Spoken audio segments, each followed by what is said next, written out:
No Sun to Worship is a game that prides itself on being about the importance of art. In doing so, Antonio at Merlino Games has also added to that definition and his own growing catalog of stealth games. Now, I'm not gonna lie. Upon launching the game, my biggest complaint is that the game still says Undetected 2, which I hate just because it makes me sad, but that is another story for another day. In all seriousness, No Sun to Worship is an intriguing game overall, but there are some things that you do need to know. Firstly, the game is short. For me, it was around 80 minutes for one full run of its 6 missions. And at a base price of $7.99, that's roughly $1 for every 10 minutes that you're going to play, if you don't include playing the hard mode afterwards or even replaying to get better times. Now, with that out of the way, I want to really break down this game into 2 major categories, the story and the gameplay. First up with the story, well, in the traditional sense, the story you really get is from the store page and the trailers with the cinematics. I can't lie, I respect the balls to trust the player to figure out the message on their own, but I feel like there needs to be a bit more guidance. I personally believe the average player would want a little more of an explanation for some of the scenarios that we find ourselves in. Each of these 6 missions are shown on a, not world map, but it's kind of like the classic Doom style, if that makes sense, and I really love that, I do, but I just wish I had a reason for going to them. Even Doom had like a little text thing in between. And now, while I wish there was a little more in terms of direct storytelling, I do think that this is the right time to actually speak on the visuals of the game, and I'll let you know what I mean in just a second. As you move from level to level, you'll be treated to dark, cramped environments, revealed only by dim lights, all the way to the wide open desertscapes. In each environment, there's intrigue for sure. One may be visually black and white, or a cave level is followed immediately by a prison level. The visual stylings, much like Antonio's previous game, Undetected, are a clear callback to the old school stealth games that is taking a lot of inspiration from. Chances are, if you found the game, the looks are why. From the charming shudder of the pixels as our protagonist breathes, to the just low enough poly to be off-putting look of the enemies, there's a lot to love visually speaking.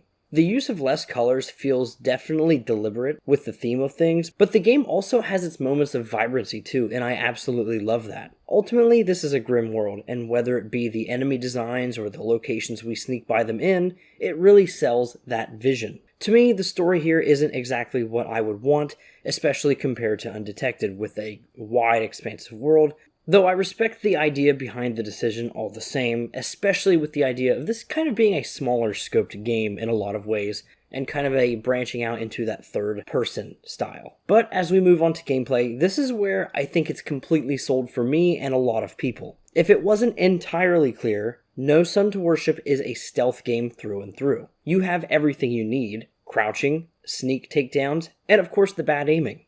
That's just me? Okay, whatever. Seriously though, the gameplay is legit. There are only 2 true types of enemies, which does kind of suck a bit, but between those 2 you can see stealth takedowns with numerous different animations. It definitely keeps things fresh. Now, one thing that I will say when it comes to talking about the enemies and their, AI and everything, I really like how they do communicate with one another, say when one begins to see you, they've got the question mark above the head, or when they've spotted you, and then it seems that the guys with the big eyes, they kind of know a little bit more of what's going on than, your normal little grunts. But one thing that I didn't actually like about the enemy AI is that sometimes it feels a little more blind, a little more silly. For instance, there's one particular mission that's in the prison. You're able to crawl underneath this crawl space, and you can keep going under there as much as you'd like, and enemies seemingly don't forget that you're there.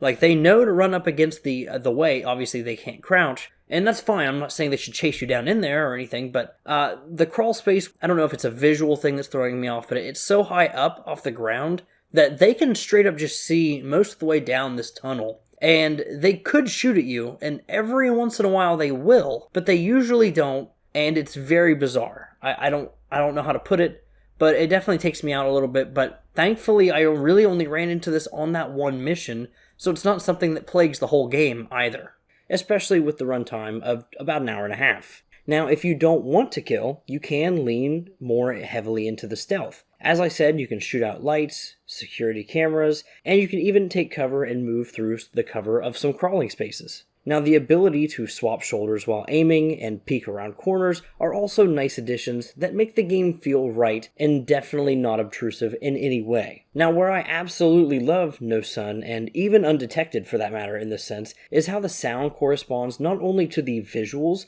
but also to the gameplay itself. In the game, you have a sound meter. Depending on what surface you're walking on, and whether you're running or just creeping along, it makes a different amount of sound, which of course enemies will pick up differently. For instance, walking in dirt is far more quiet than walking on a metal floor. Crouching and moving slowly makes no sound at all, so if you're on a metal floor and the enemies are nearby, you're basically forced to do that or enter a shootout. I love the sound system of the game so much, and I like how it shows in-game as well. The soundbar is only one aspect of the stealth meter though. For that, it's a combination of positioning and movement. So not only the sounds you're making, but also, are you under a light source or are you in the dark, for instance? Overall, I believe these systems are really fun to mess with, and they're pretty easy to get a hold of, all things considered. As I kind of round down the video, I did want to bring up one of my minor criticisms here. I don't really like the objective markers in the game. For as small as some of these levels are, it's fairly easy to find your way around.